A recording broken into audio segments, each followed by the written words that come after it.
Hello, hello, hello, hello, guys! Good morning! Alam, kumusta naman kayo, guys? Ayan, ngayon, maghahanda po ako ng lunch ng aking alagang ihahatid ko sa kanyang iskong. Ihanda ko po ay cauliflower with fish. Kaya magluluto na po tayo. Ayan, hiwa-hiwa ko po yung cauliflower. Tapos huhugasan ko po yan. Ayan. Ang gagawin ko lang dyan, guys, is boboil ko. Tapos, fried fish. Para mabilisan lang 'yan, 'di ba? Ayan yung fish natin. Maliit lang yung fish kasi, hindi siya masyadong nakakain. Diet yung alaga ko, guys, diet siya.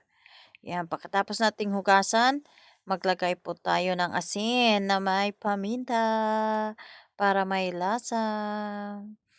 Ayan, guys, ibabad po natin 'yan, parang marinate pa. Ayan, huwag niyo ng pansinin ang aking mukha at wala talaga akong pagmumukha. Ayan, painitin po natin ang mantika. Habang pinapainit natin ang mantika, magbo-boil naman tayo ng tubig para sa cauliflower. Ayan. Ayan, guys, dalawa yan, dalawang kalan yan. Pinagsabay na kasi ngayon po kasi, guys, ibimit ko yung isa ring nani ng isang kamag-aral ng aking alaga kasi nakalimutan ko yung tumbler ko sa kanilang bahay. Maaga pa naman yun maghahatid ng baon sa eskwelahan. Sa akin is half an hour ang travel ko. Umuulan pa rin dito. Ayan, tignan nyo, guys, oh. 'Di ba ang lakas ng ulan? Ilang araw na yung ganyan yan dito. Umuulan talaga siya. Diyos ko, Diyos mio marimar. Paano kaya yan nakakatamad lumabas? Ayan, guys. I-check po natin kung mainit-init na yung kawali para hindi didikit.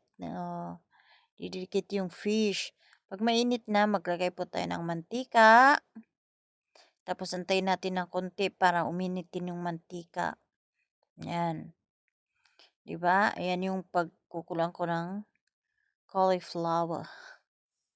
Yung cauliflower natin. Steam ko sana, guys, kaso kulang ako sa oras kasi inantay ko pang umalis sina amo, papunta sa kanyang pupuntahan bago po ako naggawa. Ayan, nilagay po natin yung fish kapag mainit na yung mantika. Ayan, tumatalisik yung mantika, guys, kaya pinahinaan ko yung apoy. Ewan ko ba, guys, kahit naman nagyan yan ng kasi hindi ko kasi yan nilagyan ng cornstarch, yung fish. Kasi hindi ayaw ng alaga ko 'pag may cornstarch, gusto niya yung puro na fish. 'Yan, habang iyan inaantay natin na kumulo ang tubig, 'pag ganyan 'yang kumukulo na ilagay po natin yung cauliflower ng around 1 minute para maluto siya. Yung alaga ko kasi ayaw niya yung yung crunchy, 'di ba? Yung mas masarap 'pag crunchy. Gusto niya yung malambot, pero yung hindi yung mushy, ha. Yung 'pag kinagat mong malambot para ewan ko ba do'n, ang arte-arte. Ayan yung fish natin, guys.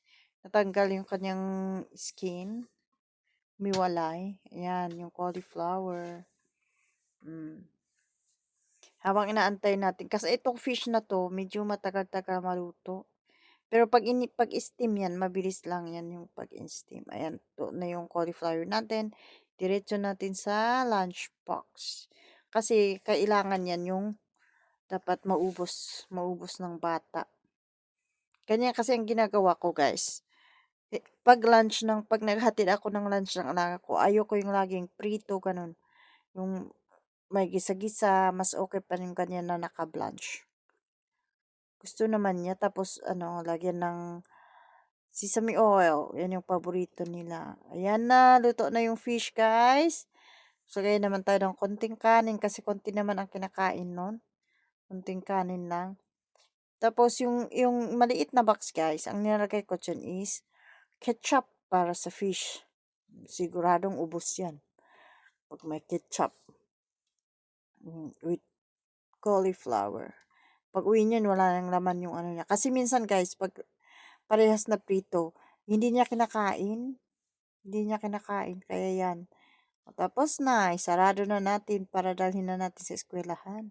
Yan na guys, let's go! Thank you for watching guys!